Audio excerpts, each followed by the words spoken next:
Salam sejahtera Malaysia, denyut nadi suara rakyat bergema di channel ini. Jangan lupa tekan butang subscribe, like dan share. Malaysia kita punya, cintai Malaysiaku, kita jaga kita.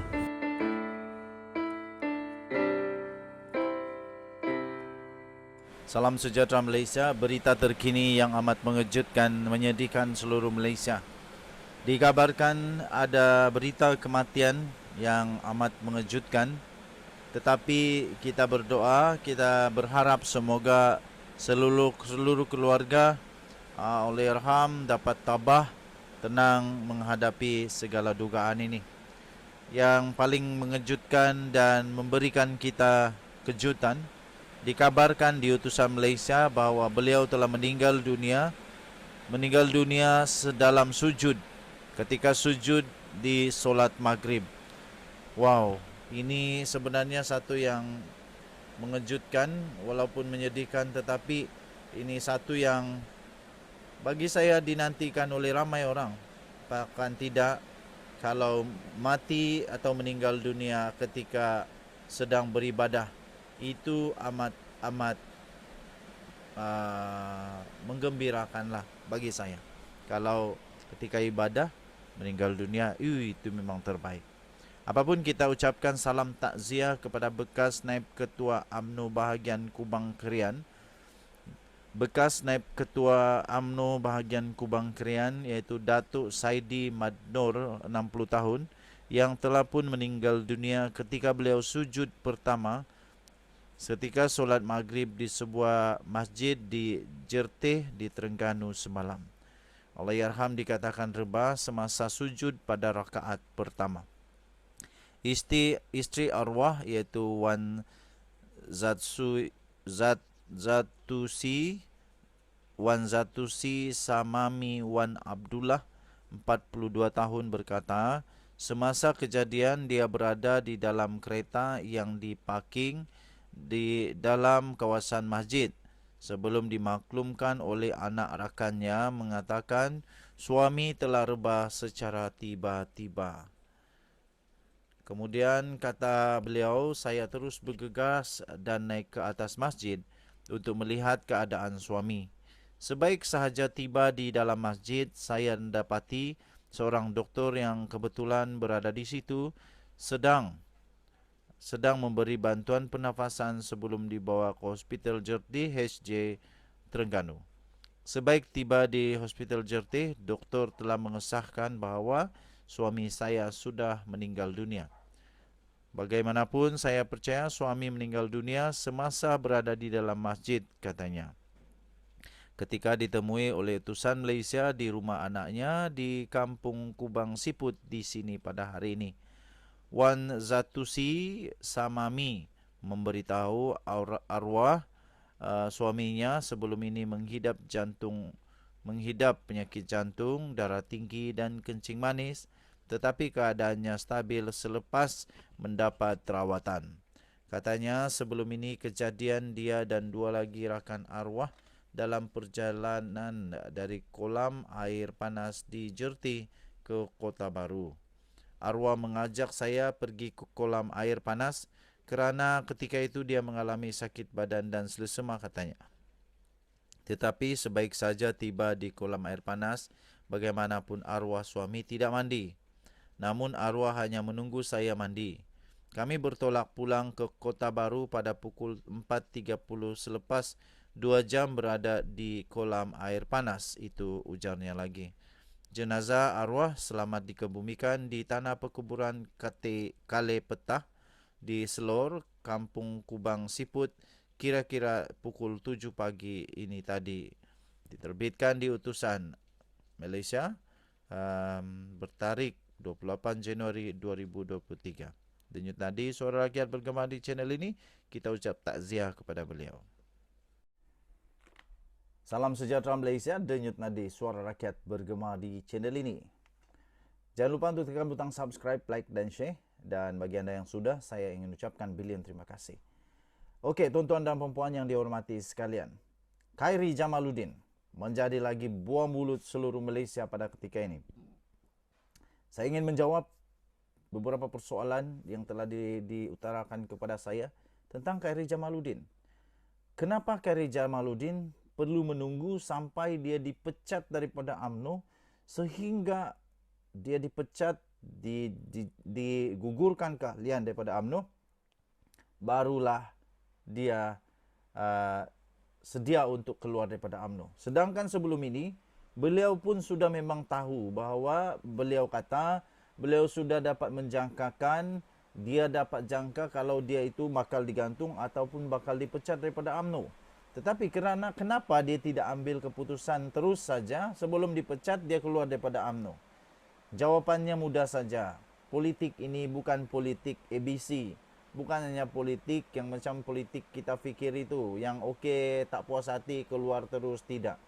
Tetapi ini satu strategi daripada Khairi Jamaluddin supaya nampak dia tetap setia kepada UMNO, supaya dia tetap bertahan dengan UMNO. Dan saya fikir Khairi Jamaluddin lakukan perkara itu dengan betul.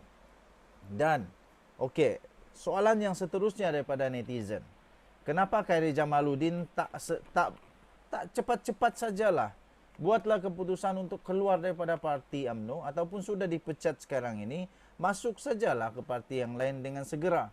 Tak payahlah nak berpining lagi, nak fikir, nak tunggu apa sebagainya. Dan lagi pula, segala-gala parti sedia untuk membuka jalan kepada Khairi Jamaluddin. Tuan-tuan dan puan-puan yang dihormati sekalian, bukan semudah itu untuk mengambil keputusan.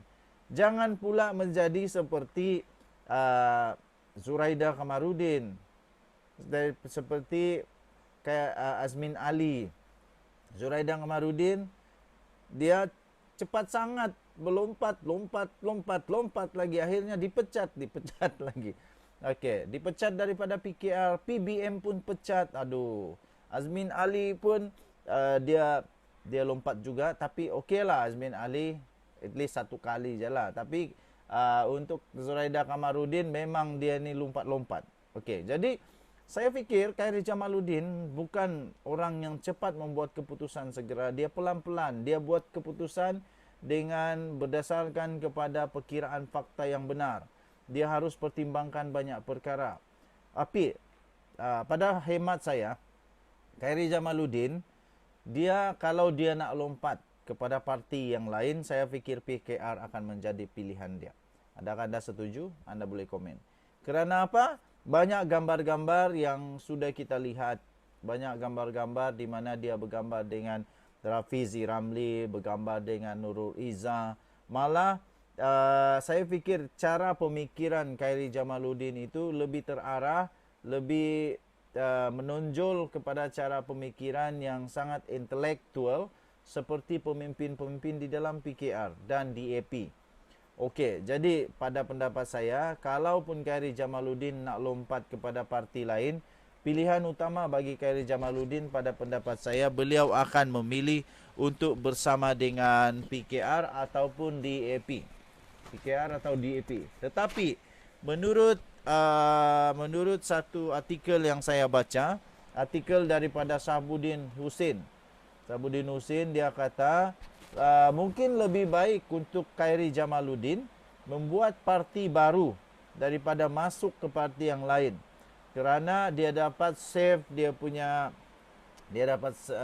selamatkan dia punya maruah, integriti dia, dan pada masa yang sama dia tidak pula melanggar prinsip dia sendiri, iaitu mana kalau dia pernah bergaduh ataupun dia pernah berperang mulut, berperang falsafah dengan parti-parti yang sebelum ini, tidaklah dia terjilat ludah sendiri. Jadi adalah menjadi satu yang bijak, mungkin dia mengikut jejak seperti Syed Saddiq Syed Abdul Rahman. Ingat, Syed Saddiq punya parti muda, walaupun baru, sangat-sangat baru, tapi parti ini 100 kali lebih bagus daripada Pejuang. Kerana at least parti Syed Saddiq ada wakil adun, tapi Pejuang tak ada langsung. Kesian. Jadi tidak mustahil kalau parti baru dibentuk oleh Khairi Jamaluddin, beliau juga boleh berjaya. Contoh saja Larry Seng, dia membentuk Parti Bangsa Malaysia, akhirnya ada satu wakil Parti Bangsa Malaysia di parlimen. At least ada. Daripada pejuang tak ada langsung. Jadi saya fikir Khairi Jamaluddin lebih baik kalau dia buat parti barulah. Tapi tidak semudah itu juga. Tidak semudah itu juga. Walaupun begitu saya fikir Khairi Jamaluddin boleh membuat parti baru. Dan kalau dia mau pindah kepada parti baru ataupun pindah kepada parti yang dia suka, saya fikir pilihan dia adalah PKR ataupun DAP. Dia sudah secara terang-terangan tidak mau masuk kepada parti PAS atau Perikatan Nasional. Jadi kita sudah tahulah pendirian Khairi Jamaluddin tidak akan kepada parti itu. Gerakan dan PPBM Gerakan dan PPBM juga membuka pintu kepada Khairi Jamaluddin. Menurut Muhyiddin Yassin, dia tetap mempelawa supaya Khairi Jamaluddin kalau berminat boleh sertai parti tersebut. Okey, jadi kita nantikan saja apa perkembangan demi perkembangan yang terjadi. Saya fikir Khairi Jamaluddin telah melaksanakan wataknya dengan baik apabila dia tidak terus-terus melatah keluar daripada UMNO sehinggalah dia dipecat. Okey, dan cara pemecatan Khairi Jamaluddin pula pun tetap dipersoalkan, boleh dipersoalkan kerana menurut Ismail Sabri Yaakob banyak kecacatan, ada kecacatan di dalam pemecatan dan penggantungan semua yang telah digantung itu. Minta maaf terpaksa pegang mikrofon saya kerana sekarang hujan. Hujan masih deras di sini, masih ada banjir walaupun tidak teruk sudah, tapi masih ada banjir. Denyut nadi suara rakyat bergema di channel ini, Malaysia kita punya, cintai Malaysiaku. Jangan lupa untuk tekan butang subscribe, like dan share. Komen banyak-banyak. Baik, kita tunggulah apa keputusan seterusnya. Dan sebentar lagi saya difahamkan Datuk Seri Dr. Zahid Hamidi akan datang ke daerah kami untuk memberi bantuan ihsan bahasa mangsa banjir. Kita jumpa lagi. Bye-bye.